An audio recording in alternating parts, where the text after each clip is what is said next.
मेरी कविता थोड़ी देर बाद शुरू होगी। अभी मैं चाहती हूँ कि आप ऊर्जा जैसा मन रखें, आप श्रद्धा जैसे मन रखें। मैं शब्दों से कुछ प्रकट करूँगी और आप तालियों के साथ कुछ प्रकट करेंगे। शारदे शारदे भगवती शारदे, शारदे शारदे भगवती शारदे, सब असत के भवन से हमें उतार दे। शारदे शारदे भगवती शारदे, शारदे शारदे भगवती शारदे। कुछ भी सोचूं प्रथम बस तेरा ध्यान हो, राष्ट्र की वंदना ही मेरा गान हो। लेखनी को मेरी तू जरा सवार दे। शारदे शारदे भगवती शारदे। और देश के लिए क्या कामना करती हूँ कि कामना है यही कि भारत अखंड हो। कामना है यही कि भारत अखंड हो। देशद्रोही स्वर जो कहे दंड दो, देश प्रेमी स्वरों को प्रखर धार दे। शारदे शारदे भगवती शारदे, शारदे शारदे भगवती शारदे।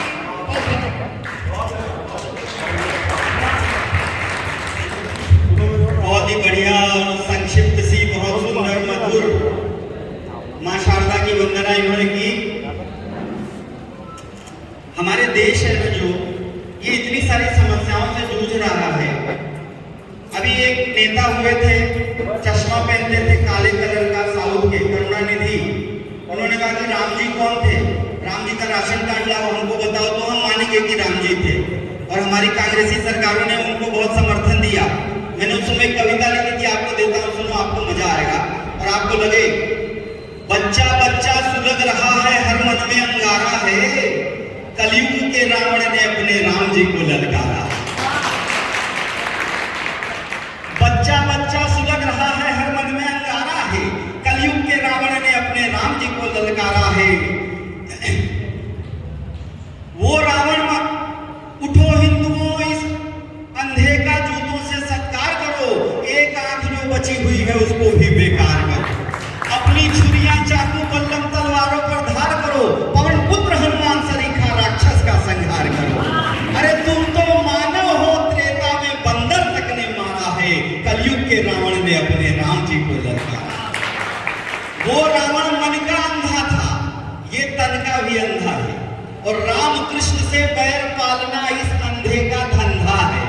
बाहर भीतर दोनों फूटी, तन और मन का गंदा है। जो इसका अंधत्व मिटा दे वही राम का बंदा।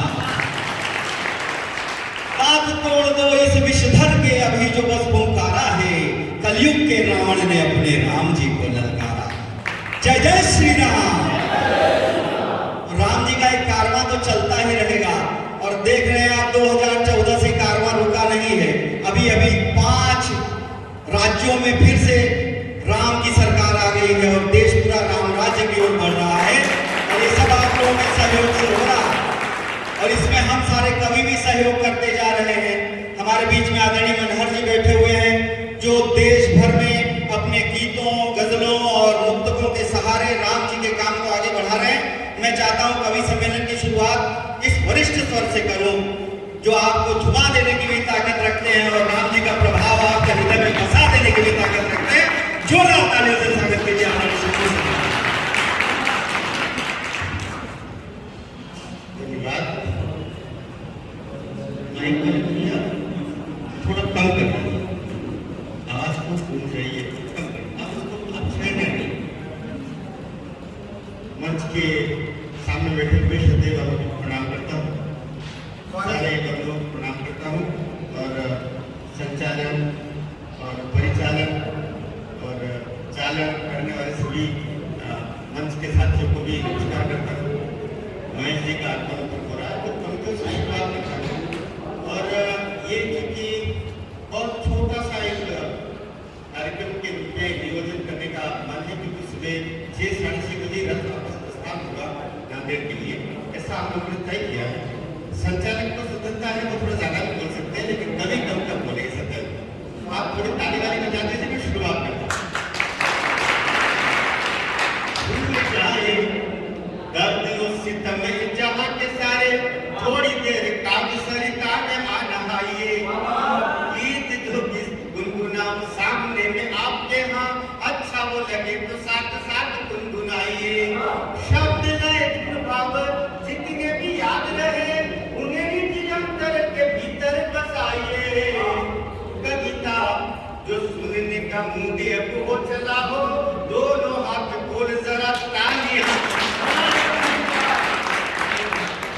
आपने तो इतनी धनगोर तालियां बजाते, लेकिन मैंने पिछले महीने बंधु पटना में ये जब चौथी लाइन सुनाई तो केवल एक सिंगल ताली की आवाज आई, वो भी कोने से बहस थी। उन्होंने कहा चलो ढोलक का एक श्रोता तो है, ध्यान से देखा तो वो पट्टा में तंबाकू बना रहा था। तो अच्छी कविता की गति क्या होती है हम बहुत अच्छे से जानते हैं, और फिर भी कोशिश करते हैं कि राम जी तक हम आपको लेके जाए। मनुष्य तो छोड़िए, नीचे देखें, जमीन को देखें, मिट्टी को देखें और कविता से मनुष्य तो छोड़िए, ये देव धड़कन से भी पावन है। करे क्या वंदना किसकी, ये बंधन से भी पावन है। लगा ले, जब तक बात समझ में आए तब तक बात मत कीजिएगा। लगा ले हम इसे माथे, निगाहों में इसे भर ले। लगा ले हम इसे माथे, निगाहों में इसे भर ले। हमारे देश की मिट्टी ये चंदन से भी पावन है। हमारे देश की मिट्टी ये चंदन से भी पावन है। और 4 पंक्तियां सीधे राम जी से जोड़ने के लिए आपको देना चाह रहा हूं। जब प्रभु श्री राम लक्ष्मण जी दोनों सीता जी की तलाश में वन घूम रहे, एक जगह पे देखते हैं कि फूल सजी हुई पगडंडी जा रही, फूल ही फूल, ताजे फूल बिखरे हुए। बेटा बैठ जा, तू लाल शर्ट वाले बैठ जा। हाँ बैठ जा, या फिर जाके तो लौट के बता उधर को उधर रहना। तो महाराज जी बैठे हुए पीछे में आपको प्रणाम करता हूँ। और राम जी कहते हैं लक्ष्मण से, लक्ष्मण इधर चलते हैं, और उस पगडंडी की तरफ बढ़ते हैं।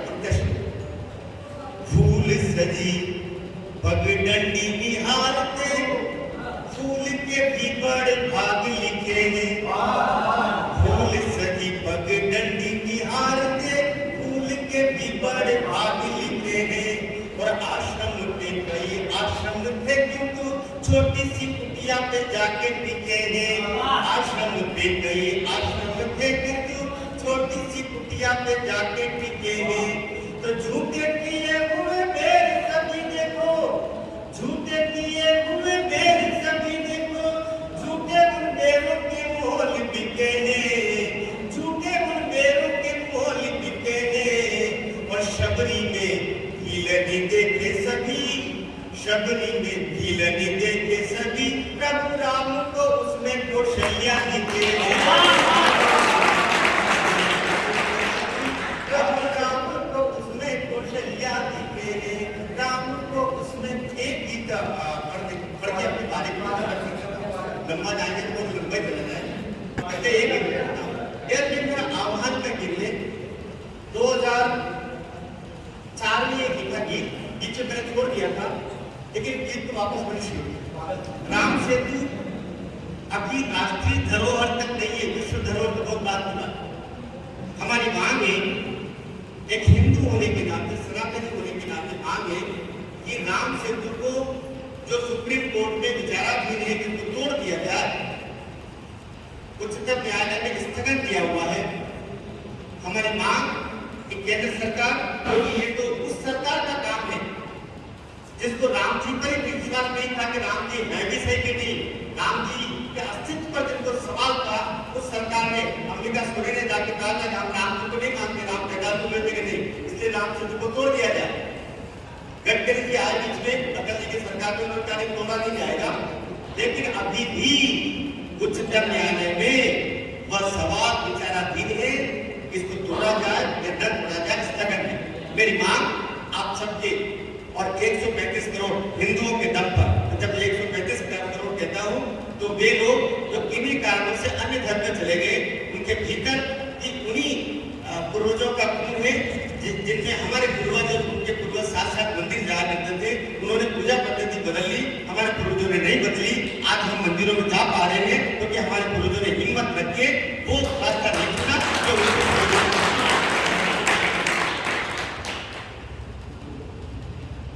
ये राम शब्द से शुरू होता है और कहां तक जाता है, 2.5 मिनट का गीत है, पर आवाज कीजिए पूजा की तरह नहीं, प्रार्थना की तरह।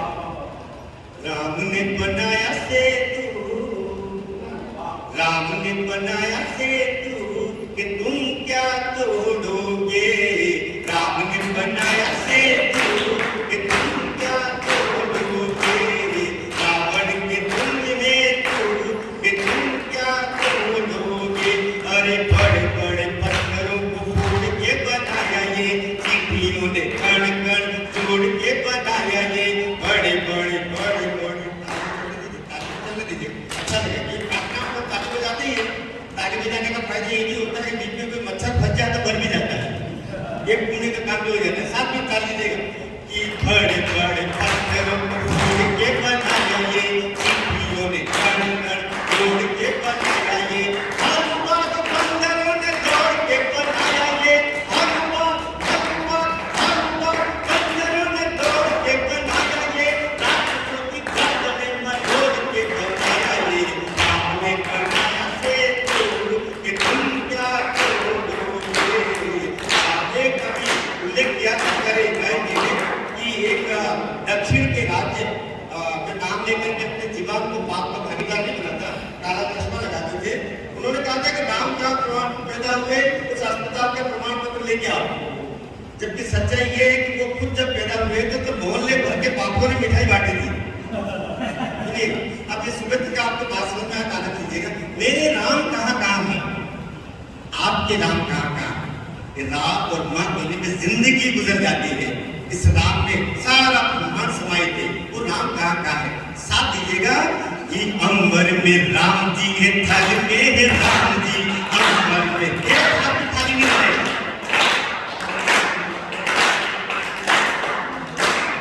अंबर में राम जी है, थल में है राम जी, सब्जी के मीठे मीठे फल में है राम जी, अंबर में राम जी, थल में है राम जी, सब्जी के मीठे मीठे फल में है राम जी, धरती के कण कण जल में है राम जी, धरती के कण कण जल में है राम जी, तेरी आत्मा के तन में है राम जी, आपने बनाया सेतु कि तुम क्या तोड़ोगे।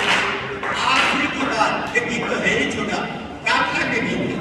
अगर इस सेतु को तोड़ने की कोशिश हुई, ये सरकार तो नहीं करेगी, लेकिन अचानक ही कोई सरकार कभी कुछ कर जाए तो हमारी मांग है कि इसको विश्व धरोहर घोषित किया जाए।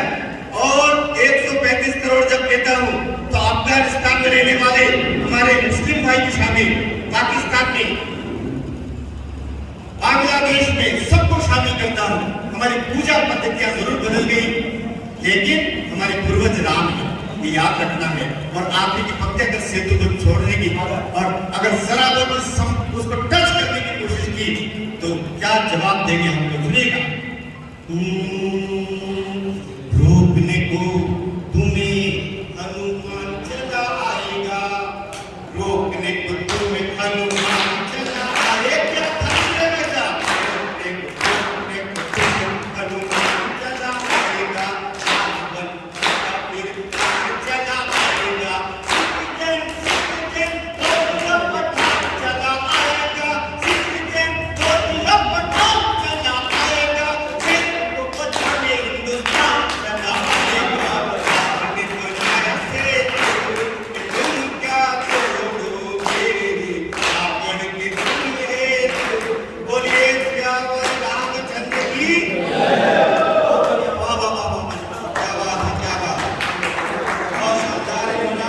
सेतु के बारे में बताया, माहौल बना दिया साहब। और यही माहौल पूरे देश में इस पद यात्रा से, इस रथ यात्रा से बन रहा है। हम लोगों की सबसे बड़ी कमी यह है कि हम अपने पौराणिक चरित्रों के बारे में नहीं बात करते, न उनके बारे में जानना चाहते हैं। छोटे छोटे बच्चों से पूछो, 99% नौजवानों से पूछो जटायु कौन थे, वो नहीं बता पाएंगे कि वो बंदर थे कि भालू थे कि गिद्ध थे। हम अपने इतिहास को नहीं जानते, हम अपनी पौराणिक बातों को नहीं जानते। टेलीविजन के पर्दे पर अभी सोनाक्षी सिन्हा आई थी, उससे कौन बनेगा करोड़पति की सवाल हुआ तो रामायण के बारे में नहीं बता पाई, जबकि उसके भाइयों का नाम लव और कुश है, उसके बंगले का नाम रामायण है, पिता का नाम शत्रुघ्न है। राम जी की महिमा से धरती आकाश चले, अभिनेत्री जाने नहीं उसकी खता नहीं, बेचारी ने ABCD का ही सदा रट्टा मारा, राम जी का नाम कभी स्वप्न में रटा नहीं। सलमान फलमान सदा आस पास रहे, संस्कार देने वाला देह से सटा नहीं, और राम जी का नाम लेके बाप पद पाता रहा, बिटिया को राम जी के नाम का पता नहीं। अपने बच्चों में राम जी के संस्कार पैदा कीजिए, उन्हें रामचरितमानस की कहानियां पढ़ाइए, आप भी पढ़िए। मोबाइल को थोड़ी देर दूर रख करके अपने पुराणों का, उपनिषदों का अध्ययन कीजिए।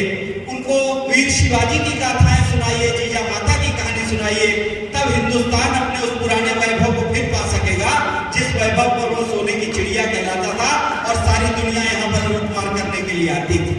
मैं चाहता हूँ इस काव्य की धारा को आगे बढ़ाने के लिए आदरणीय महेश शर्मा जी को आवाज देता हूँ आपके बीच में। बहुत शानदार कवि हैं, जोरदार तालियों से स्वागत कीजिए। बहुत छोटी छोटी ताली हम लोग खेल रहे हैं, समय विलंब हो गया है, जल्दी जल्दी सुना करके आपको फिर हम भी प्रस्थान करें। समय विलंब नहीं, बहुत अत्यधिक विलंब हो गया है, ऐसा हम सब स्वीकार करते हैं। बहुत लंबी कविता पढ़ूंगा, उसके बाद उसमें से एक लाइन भी अगर याद नहीं रहेगी तो कोई फायदा नहीं है। मैं सीधी सीधी बात करता हूँ, इनके उजाले में कोई ऐसा काम मत करो कि राम को नींद ना आए, और रात के अंधेरे में कोई ऐसा काम मत करो कि दिन में कहीं जाकर मुंह छुपाना पड़े। एक दोहे में मैं आपकी बात करूंगा, कर्मठता से दिन कटे, सोकर गुजरे रात, इससे अच्छी है नहीं जग में कोई बात। बहुत बहुत धन्यवाद। और अब इनके हिस्से की कविता मुझे पढ़नी पड़ेगी, सुनो आप लोग। एक कविता देता हूँ जो बात में कर रहा था, जो इन्होंने कही, नमस्कार को टाटा खाया, जूती खाया बाटा, अंग्रेजी के चक्कर में भाई हुआ बड़ा ही घाटा। बोलो धत तेरे क्या बोलना। माता जी को मम्मी खा गए, पिता को खाया डैड, और दादाजी को ग्रैंडपा खा गए, सोचो कितना बैड। बोलो धत तेरे। और गुरुकुल को स्कूल खा गया, गुरु को खाया चेला, और सरस्वती जी की प्रतिमा पर उल्लू मारे ढेला। बोलो धत तेरे। और अंग रखे वो कोट खा गया, धोती खाई पैंट, अंगोछे को टाई खा गई, अतर को खाया सेंट। बोलो धत तेरे की।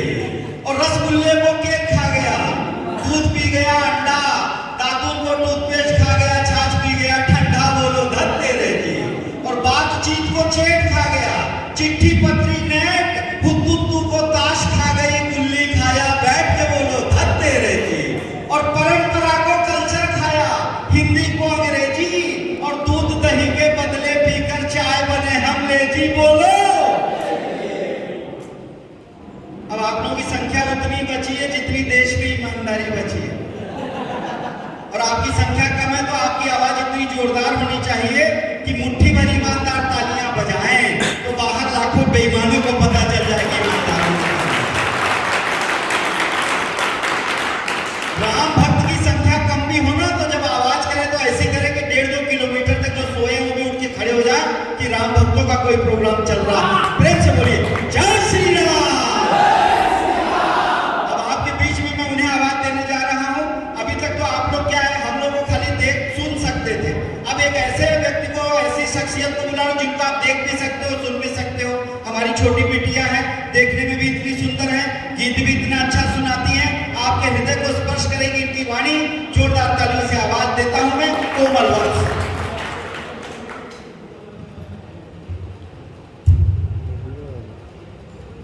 समय की सीमा है, तो आप सभी को यथोचित प्रणाम निवेदित करती हूँ मंच पर, मंच पर। लेकिन एक बात मैं जरूर बोलना चाहूँगी, जो मैं वहाँ पर सबसे प्राउड थी, जो एक सेनापति का जो अभी तक हमारे दिमाग में इमेजिनेशन थी ना, आज मैंने वो साक्षात बैठ के देखा। पूरा जो इतने दिन की थकान यात्रा, लेकिन बावजूद फिर भी और कोई सबक लेके नहीं चलेंगे, लेकिन सेनापति अपनी सेना के साथ सबसे पहले खड़ा हुआ, सबसे अंदर। एक बात चाहता कि आप बहुत बहुत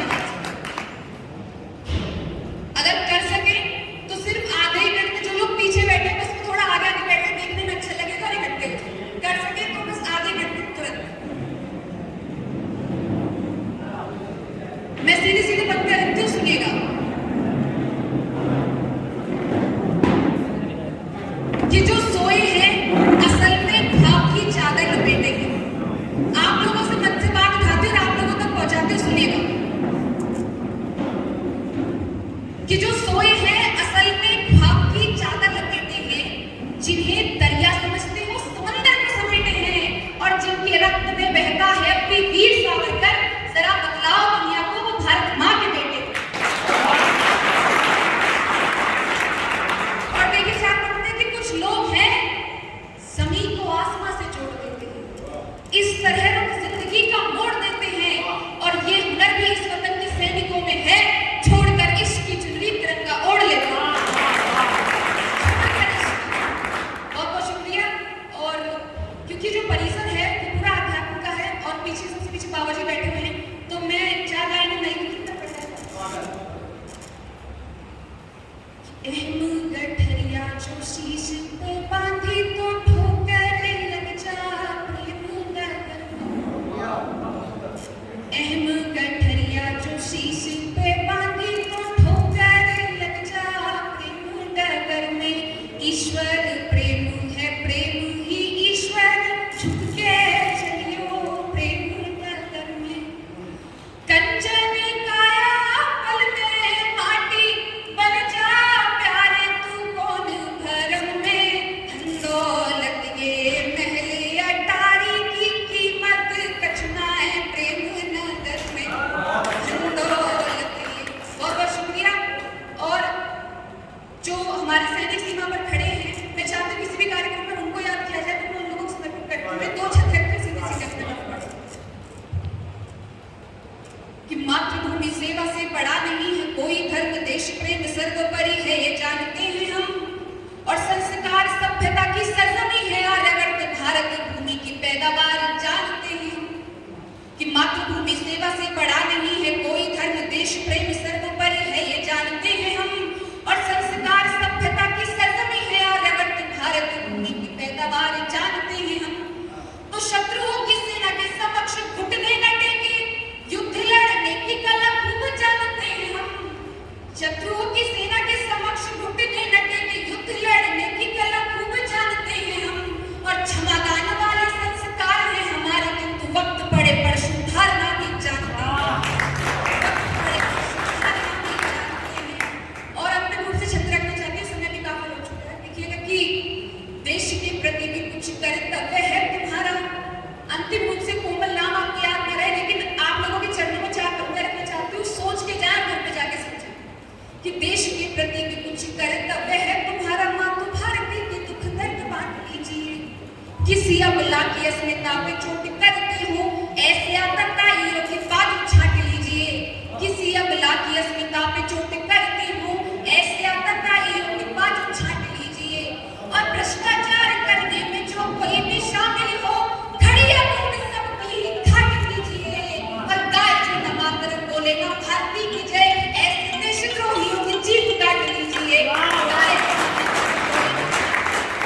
बहुत बहुत धन्यवाद। एक बार सोच लगा लीजिए, भारत माता की हेलो बहुत 2 नंबर। समय में बहुत अच्छा पाठ किया, लेकिन मुझे एक बात की हाँ, शिकायत है। 2nd फ्लोर पे 2 नंबर। अपने देश में क्या खुला है। प्रॉब्लम है पता है? लोग अपने मैं भी उम्र आ के रहा हूँ। हिसाब से काम नहीं करते। अभी सब हम लोग बुढ़े हो गए, जय भारत कर रहे हैं। अब इसने आई तो शुरुआत तो प्रेम प्यार के अच्छे मुक्तक से किया, उसके बाद फिर वही भारत माता पे आ गई। अरे नौजवान पीढ़ी को प्रेम प्यार भी रहना चाहिए। आप जो नौजवान बैठो ना, टेंशन में टेंशन मत लो, सब आराम से प्रेम प्यार करते रहो।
दूर देखेगा।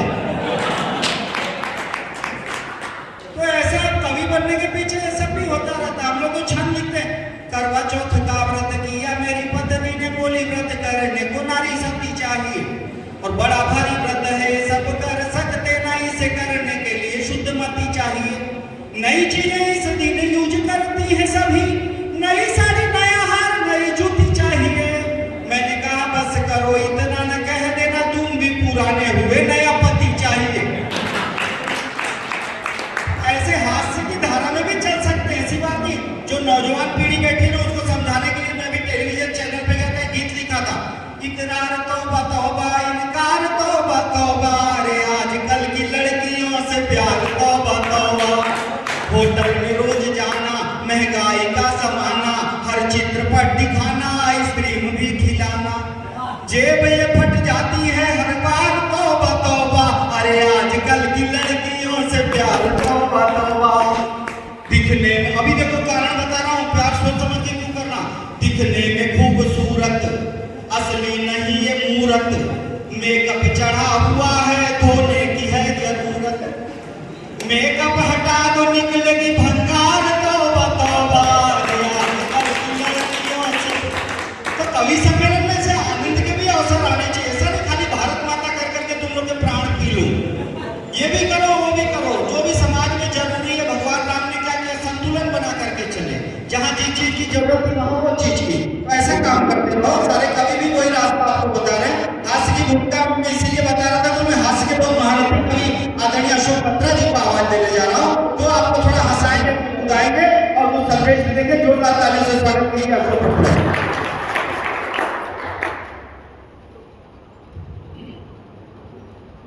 धन्यवाद, बहुत अच्छा संचालन कर रहे हैं। मुझे लग रहा था आप भी वोट दे रहे हैं आज तो भी काम चल जाएगा, ऐसा मुझे लग रहा था। हालांकि बाबा जी बैठे हैं, उनकी उपस्थिति को प्रणाम करता हूँ। वैसे यदि आप बाबा जी इधर आ जाते तो मेरा मन प्रसन्न होता। अभी बस मैं अपना समय बाबा जी को ही दूंगा, जब बाबा जी बोलेंगे तो आपको लगेगा कि आपने जी ठीक पर फिर भी जहाँ आपकी उपस्थिति हो, आपको सुनने के लिए आंखें तरसती है, कान भी तरसते हैं, इसलिए ऐसा हो कैसे सकता है। अगर तो मुझे कहा कि मैं एक दो शब्द सुनाऊं हास्य के, तो मैं क्या हास्य के चलूं। हाँ, बच्चे भी आनंद, बच्चों के आनंद की तो बात करता, बच्चों को मैं जानता हूँ। मेरा एक स्टूडेंट था, मैंने पूछ लिया छोरे से, भाई छोरे ये बता, मेरी क्लास में तेरे को तने जिंदगी में कदे सुख देखा है? बोला ना जी, मेरा तो बचपन में ब्याह हो गया था। यह है सच्चाई। एक जंगल में शेर की शादी हो रही, चूहा कूद रहा, इतना ऊंचा ऊंचा पूछा रहा, चूहे तू क्यों कूद रहा है? बोला क्यों, मेरे बड़े भाई की शादी है। बोला शेर की शादी है, तेरा बड़ा भाई? बोला हाँ, शादी से पहले मैं भी शेर ही था। ऐसी स्थिति होगी। मैं आपको एक गाना छंद सुना देता हूँ, ये कहा कि आप हास्य के छंद सुना देना। अशोक मिश्रा जी कहाँ गए? ये पिछले इलेक्शन में जब लड़े हुए ना, तो सोचा कि मैं वोट किससे मांगू। मिश्रा जी ने इधर उधर खूब देखा, किसी पर विश्वास नहीं हुआ कि वोट देगा कि नहीं देगा। बोला पहला वोट तो उससे मांगू जो दे दे। सोचा अपनी घरवाली से मांग लूं। इसने अपनी घरवाली से अशोक मिश्रा जी ने वोट मांगा, और फिर घरवाली ने क्या कहा सुना कि नेता पत्नी से बोले वोट मुझे देना प्रिय, अब के जो जीता तुझे दुनिया घुमाऊंगा। मिश्रा जी कहाँ चले हो, आपकी कहानी सुना रहा कि नेता पत्नी से बोले वोट मुझे देना प्रिय, अब के जो जीता तुझे दुनिया घुमाऊंगा। पत्नी तुनक के बोली झूठे वादे करते हो, सारी को दिलाते नहीं, दुनिया घुमाऊंगा। नेता बोला मान जा, नेता बोला मान जा, नहीं तो मैं विरोधी की घराली को ले आके तेरी सौतन बनाऊंगा। पत्नियों बोली वो विरोधी साड़ी दे गया है और कह गया है आजा मंत्री बनाऊंगा। ऐसा कोई सवाल सा आया नहीं आपको? जैसा बता रहा था, मैं आपको ये एक छंद सुनाता हूं कि कौन आदमी किस शर्त पर मानता है कि हमारा पाकिस्तान कब मानेगा, समझ नहीं आती। तो राजेश जी मैं फॉर्मूला बता रहा हूँ पाकिस्तान कैसे मानेगा। हर आदमी अपने अपने स्वभाव के अनुसार मानता है। बच्चा जिद पे हट जाए कैसे मानेगा, पत्नी रूठ जाए कैसे मानेगी, तो पाकिस्तान कैसे मानेगा। मैं अपने अनुभव से सुना कि पत्नी उपहार बिन प्रियजन प्यार बिन कुंडा दुत्कार बिन कभी नहीं मानेगा। दुर्जन गाली बिन जीजा प्रिय साली बिन और कभी ताली बिन कभी नहीं मानेगा। बजाई फिर भी नहीं। अच्छे श्रोता मिले, पहले तो तड़पा 4 घंटे तक कि सम्मेलन कब शुरू हुआ, मतलब ना बदल तो देखने कैसे थे। तो एक अपना सुविधा कि पत्नी को पार बिन प्रियजन प्यार बिन गुंडा दुत्कार बिन कभी नहीं मानेगा। दुर्जन गाली बिन जीजा प्रिय साली बिन और कभी ताली बिन कभी नहीं मानेगा। जैसे नेता वोट बिन अफसर नोट बिन नालायक चोट बिन कभी नहीं मानेगा। जिद्दी बच्चा हट बिन और बिहारी छठ बिन पाकिस्तान रट बिन कभी नहीं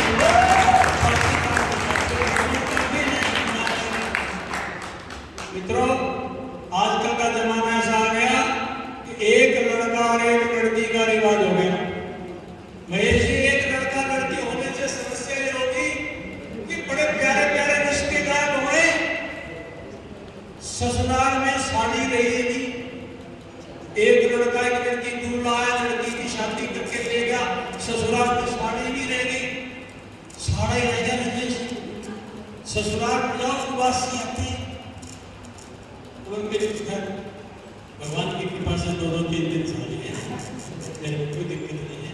और एक बार मेरी ससुराल में जब ये विकास जी गए, उन्होंने देखा क्या आनंद का वातावरण है, तो इनके मन में जो बात है कि 3-3 सालियों से भरे ससुराल देख यार बोला ऐसी खुशहाली नहीं दिखती।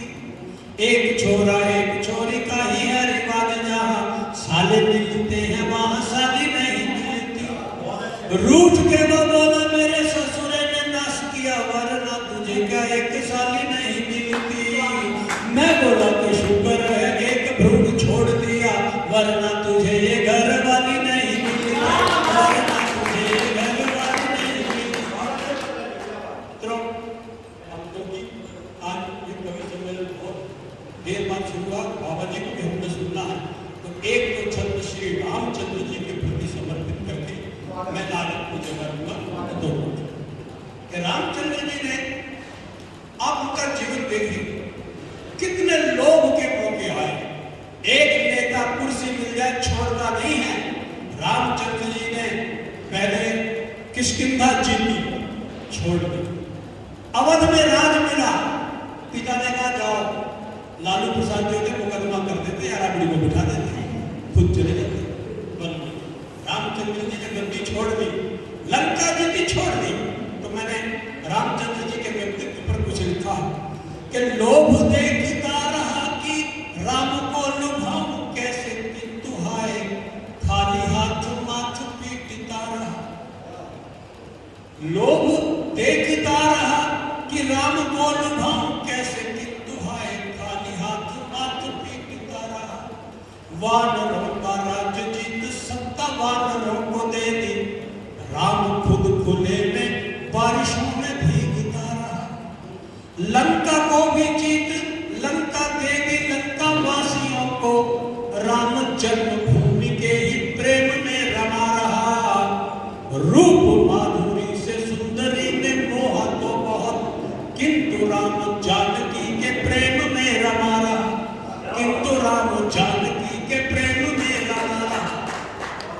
राजभोग और विलास बीच आप सोचिए, बताइए कि राम जैसा शीलवान कौन है।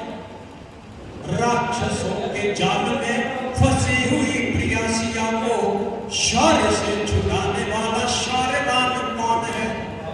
दूसरों का राज्य छीन बादशाह बने अनेक, किंतु हक का राज्य त्याग देने वाला कौन है। सोचिए प्रजा को प्रेयसी के द्वंद्व हो तो लोकहित प्रिया को त्याग देने वाला कौन है? लोकहित प्रिया को त्याग देने वाला कौन है? वो राम है, वो राम है, वो राम है, वो राम है, वो राम है, वो राम है, वो राम है, वो राम है। साथ में खड़ा है राम, शत्रु से लड़ा है राम, तीर साथ चढ़ा है राम, राम से बड़ा है राम। यद्यपि छला है राम, कष्ट से छला है राम, दुख पर दुख झेले कांटों में पला है राम। पग पग पर मुस्कुराता देखा दिन रात, लोहे की तरह से पिघला है और गला है राम, लोहे की तरह से पिघला है और गला है राम, लोहे की तरह से पिघला है और गला है राम।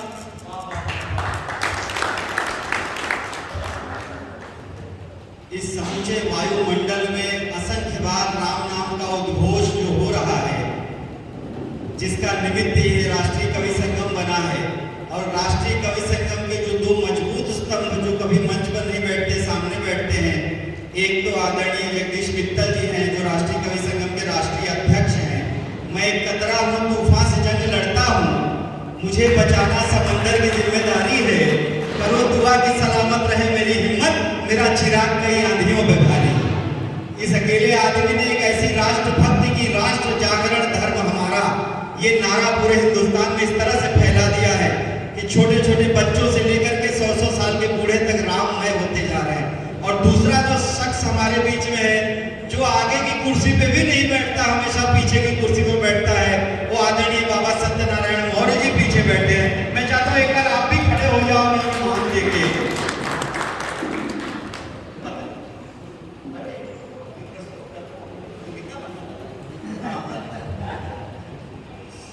आदरणीय बाबा सत्यनारायण मौर्य जी वो व्यक्ति हैं जो जिनको किंग मेकर कह सकते हैं।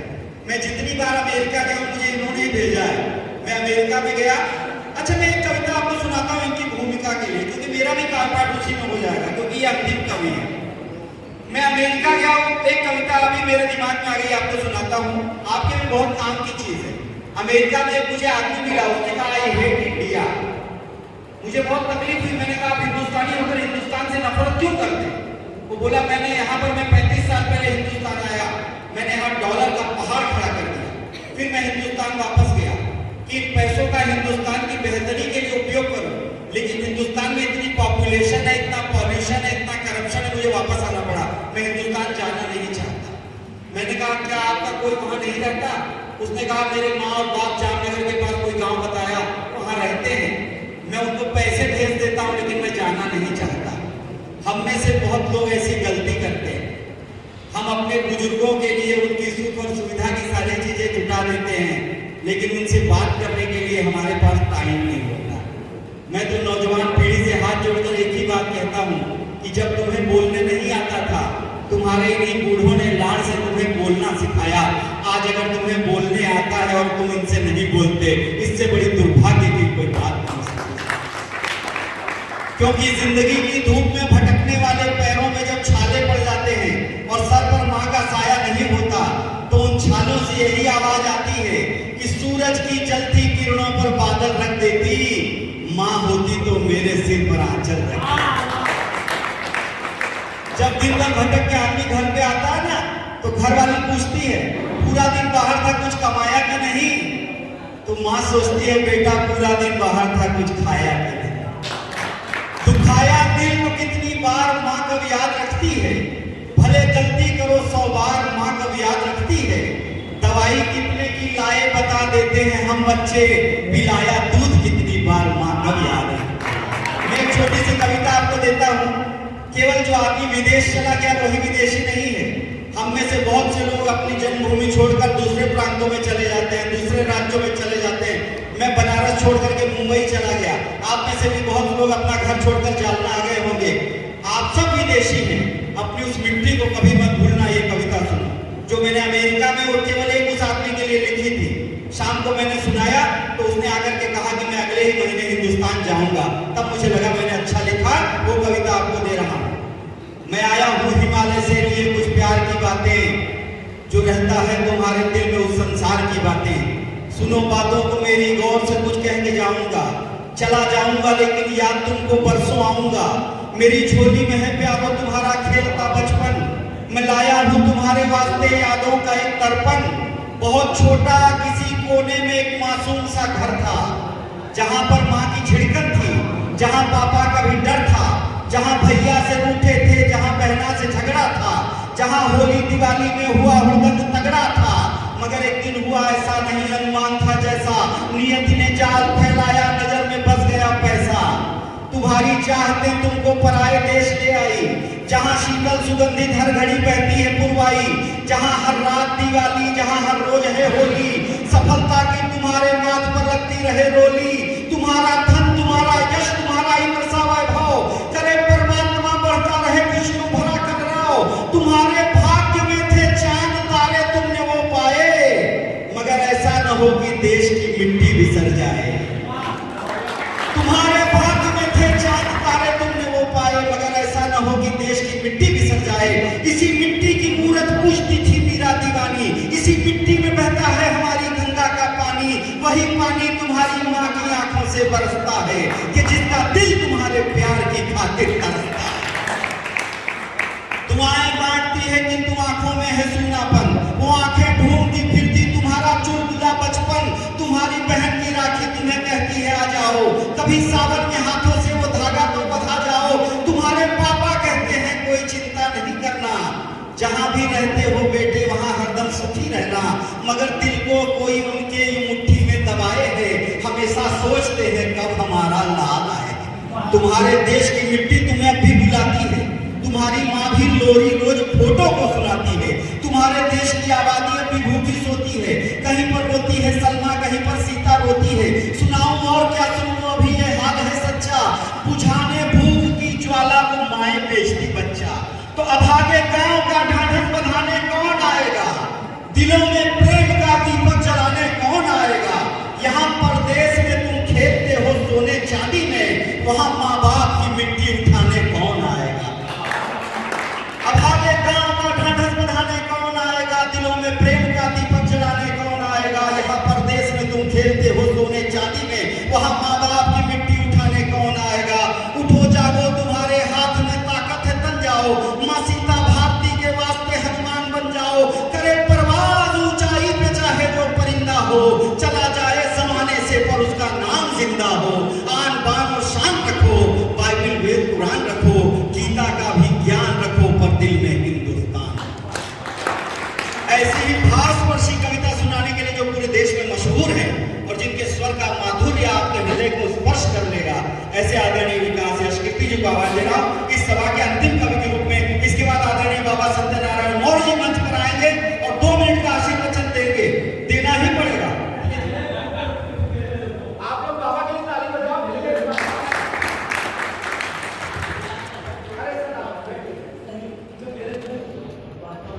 क्योंकि मैं रात भर से करीब से बहुत लेट मुंबई पहुंचा और आज मुंबई से निकल गया, मेरे घर का भी हालत ऐसी है। बस खाली क्योंकि महेश जी ने आदेश दिया था नीचे तक आना है, तो मैं आगे इंतजार कर रहा था, तो वास्तव में जाकर विश्राम करूंगा और कल फिर आगे नांदेड़ को इंतजार कर रहा था। फोन आया था तो हम जल्दी जल्दी वहां पहुंचे। बोलिए जय जय श्री राम।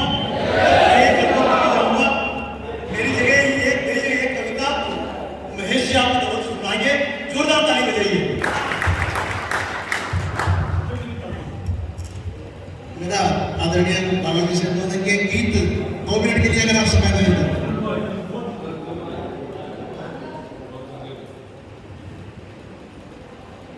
बहुत बड़े बड़े कवियों को बहुत इत्मीनान से आप सुन रहे थे। हरियाणा और महाराष्ट्र की बात हो रही है, एक बार तालियां बजा के मुझे आप आदेश दीजिए कि आप हरियाणा के कवि कविता सुनना चाह रहे हैं। हमारे बीच उपस्थित आदरणीय बाबूजी के चरणों में एक, क्योंकि समय बहुत उच्च है, देशभक्ति का गीत मैं आप सबके सामने पेश करना चाह रहे हैं। तालियां एक बार फिर बजाइए। और एक गीत जो दलियावाला बाग हत्याकांड पर आधारित है, इसकी भूमिका में मैं कुछ नहीं लिखूंगा, कुछ नहीं कहूंगा, लेकिन सिर्फ गीत सीधा सीधा आप सबके सामने प्रस्तुत कर रहा हूं। समय बहुत हो गया, श्री राम के दरबार में ये गीत आपके सामने प्रस्तुत है।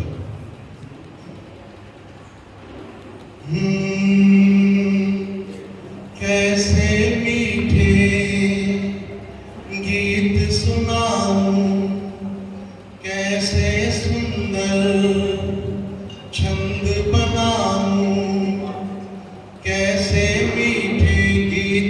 सुनाऊं, कैसे सुंदर छंद बनाऊं, बेबस लोगों की मौतों का दर्द भरा एक राग है ये, जलियांवाला बाग है, ये जलियांवाला बाग है। कैसे मीठे गीत सुनाऊं, कैसे सुंदर छंद बनाऊं, बेबस लोगों की मौतों का दर्द भरा एक राग है ये, जलियांवाला बाग है। अमृतसर की खुशहाली को कोलाहल ने घेरा है, भारत माता की भूमि पर अंग्रेजों का डेरा है, सत्य हिंसा की धरती पर ये काली परछाई है। मौन निहत्थे इंसानों पर क्यों गोली चलवाई है, मौन निहत्थे इंसानों पर क्यों गोली चलवाई है। शर्मसार सारा संसार ये, मानवता पर दाग है ये, जलियांवाला बाग है, ये जलियांवाला बाग है। समय बहुत है, मैं आगे बढ़ूं।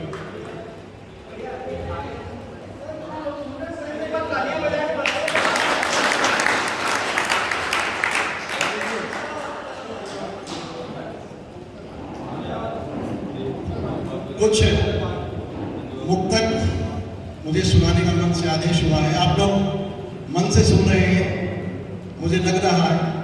4 पंक्तियां मैं आप सबको सौंप रहा हूं, आप सबका ध्यान चाहूंगा।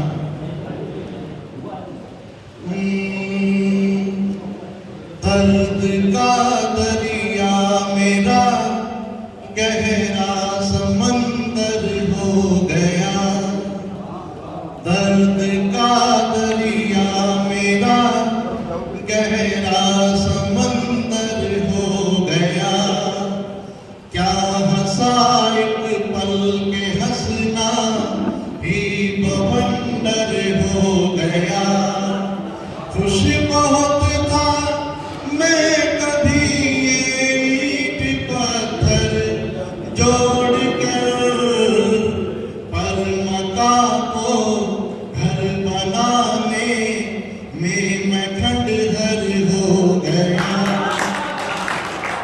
पर मकान को घर बनाने में मैं खंडहर हो गया।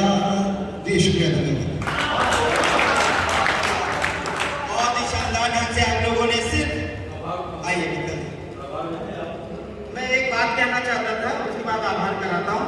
एक बिल्कुल आनंद की एक बात बताता हूँ। आप लोग ने बहुत देर तक यहाँ समय दिया, 2 मिनट से लूंगा, एक छोटा सा किस्सा सुनाऊंगा। कवि सम्मेलन समाप्त हो गया, आप लोगों ने बहुत दिन भर मेहनत की है, उसके बाद भी आए हुए अतिथियों का स्वागत करते हुए इतनी देर तक आप लोग बैठे रहे और बहुत सारी बातें, काव्य परंपरा का आप लोगों को बहुत ज्यादा अभ्यास नहीं, उसके बाद भी आपने सुना, ये आपके अंदर की क्वालिटी को बताता है साहब। उस क्वालिटी के लिए मैं एक बात कहने जा रहा हूँ, आप सुन लेना। पीछे भी जो बैठे, जो मैं किस्सा सुना रहा हूँ जिंदगी भर आपको याद रहेगा। ऐसी बात सुना रहा हूं साहब। एक राजा, मित्र जी इधर ही आ जाए। अरे सर आप बीच में मत रहो, त्रिशंकु की तरह इधर ही आ जाए। आइए, एक राजा था। राजा, आदमी की क्वालिटी क्या होती है मैं बता रहा हूँ। एक राजा के पास एक आदमी गया, बोला साहब हमको नौकरी चाहिए। राजा बोला हमारे पास नौकरी खाली नहीं है, हमारे पास हर काम के लिए आदमी है। उस आदमी ने कहा मैं जो काम कर सकता हूँ वो दुनिया में कोई भी कर सकता। तो राजा ने बोला तुम ऐसा क्या कर सकते हो? उसने बोला मैं लोगों की खानदान को पहचान लेता हूँ, मैं इंसान की क्वालिटी पहचानता हूँ, और खाली इंसान की क्वालिटी नहीं, मैं जानवर की, पशु पक्षी की क्वालिटी पहचान लेता हूँ। तो राजा ने कहा ऐसा काम तो अजीब काम है, जाओ मैंने घोड़ा खरीदा, उसकी क्वालिटी पता लगाओ, अगर क्वालिटी बता दोगे तो मैं तुमको रख लूंगा। ये आदमी गया, 2 दिन के बाद वापस आया। राजा ने बोला कैसा है मेरे घोड़े का खानदान? ये बोला दो कौड़ी का खानदान अच्छा नहीं तुम्हारे घोड़े का। राजा बोला मैंने 10 लाख रुपए में घोड़ा खरीदा है, हर रेस में फर्स्ट आता है, तुमने गलत आकलन किया। उसने बोला साहब पता लगा लो, भले तुम्हारा घोड़ा 10 लाख में खरीदा होगा, हर रेस में फर्स्ट आता होगा, देखने में इतना सुंदर लगता है, लेकिन इसका खानदान गड़बड़ है। राजा गया, जिससे घोड़ा खरीदा था उसके गले पे तलवार रख दी और बोला तुमने मेरे को गलत घोड़ा बेचा है। उसने बोला नहीं साहब, हर दौड़ में तो फर्स्ट आता है, नहीं बताओ क्या प्रॉब्लम है। बोला साहब एक ही प्रॉब्लम है, ये जब घोड़ा पैदा हुआ इसकी मां मर गई, तो हमने इसको गाय का दूध पिला के पाला है, बस इतना ही प्रॉब्लम है, दूसरा कोई प्रॉब्लम नहीं है। तो राजा बोला यार इतनी बारीक बात तुमने पहचान ली, कैसे पहचानी? बोले जो घोड़ा है ना, खानदानी घोड़ा जो होता है वो ऐसा मुंडी नीचे करके मुंह में घास भर लेता है, फिर ऐसा गर्दन ऊपर करके चबाता है। ये गाय के जैसा नीचे मुंडी करके चबा रहा था, तो मैं समझ गया इसके खानदान में कुछ ना कुछ गड़बड़ जरूर है। तो राजा ने इसको 100 गाय इनाम में दी, 100 गाय इनाम में दी, 200 बकरी इनाम में दी और बोली तुम्हारी नौकरी पक्की। 6 महीने के बाद राजा ने सोचा इसका पगार फुकट जा रहा है, एक दिन बुलाया इधर आ, जा पता लगा रानी का खानदान बराबर है कि नहीं। तो ये बोला साहब कुछ गड़बड़ निकला तो मेरे को गोली मार दो, गलती जाके पता लगा। 2 दिन के बाद वापस आया, बोला रानी का खानदान गड़बड़ है। तो राजा अपने ससुराल में गया, उधर तलवार रख दिया, बोला तुमने गलत लड़की से शादी किया है। उसने बोला नहीं साहब ऐसा नहीं। बोले नहीं, हमारे आदमी ने बताया है, क्या प्रॉब्लम है बताओ। वो लोग ने बोला साहब आपके इधर से रिश्ता आया, तो आप बड़े राजा हो हम छोटे राजा हैं, तो हमारी लड़की जिससे आपको शादी करना था वो घर छोड़ के भाग गई। तो बारात आ गई, तो हमने मजबूरी में आके दूसरी लड़की से शादी आपका कर दिया। मेरी लड़की नहीं है, ये मेरे नौकरानी की लड़की है। तो राजा वापस आया, वो आदमी को पूछा तेरे को कैसे समझा कि इसकी क्वालिटी सही नहीं है। बोले जो खानदानी औरत होती है वो राजा से जैसे बात करती है वैसे ही नौकर से भी बात करती है, और जो फालतू औरत होती है वो राजा महाराजा से अच्छे से बात करती है, नौकर से तू तड़ाक गाली देके बात करती है। ये जो आपकी रानी है ना, ये नौकर लोग से गाली देके बात करती है, तो मैं समझ गया इसका खानदान बराबर नहीं है। राजा ने फिर उसको 100 गाय इनाम में दी, 200 बकरी इनाम में दी।